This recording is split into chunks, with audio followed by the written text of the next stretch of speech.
एक गांव के आदमी ने मिट्टी और गारे की मदद से अपना घर बनाया। घर में उसने एक छोटी सी 7 नमाजियों की मस्जिद भी बनाई, क्योंकि उसके 7 बेटे थे। जब निर्माण पूरा हो गया तो उसने अपने बेटों को बुलाया और कहा, मैं चाहता हूं कि इस मस्जिद की लिपाई जन्नत की मिट्टी से की जाए। तुम सब भाई जाओ और जन्नत की मिट्टी ढूंढ कर लाओ। बेटे ये सुनकर परेशान हो गए कि जन्नत की मिट्टी कहाँ से लाएं, लेकिन ये पिता का आदेश था। तो 6 बेटे खोज पर निकल पड़े, जबकि सबसे छोटा और 7वां बेटा बीमार था, इसलिए वह घर पर ही रहा। शाम को सभी भाई थके हारे खाली हाथ लौटे तो क्या देखते हैं, छोटा भाई घर में एक बोरी में मिट्टी भर कर बैठा है। पिता ने हैरानी से पूछा, बेटा तू तो घर पर ही था, फिर तुझे जन्नत की मिट्टी कहाँ से मिल गई? छोटे बेटे ने जवाब दिया, मैं सारा दिन माँ के पीछे पीछे चलता रहा। जहाँ जहाँ वह कदम रखती थी वहां वहां से मिट्टी उठाकर इकट्ठा करता गया।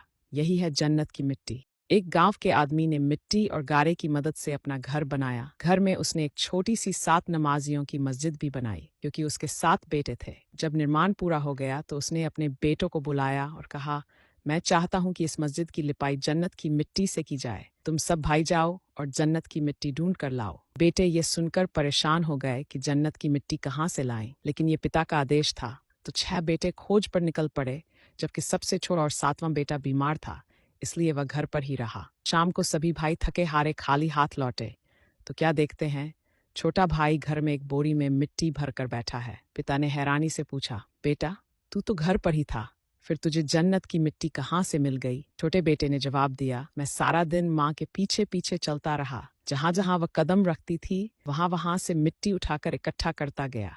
यही है जन्नत की मिट्टी।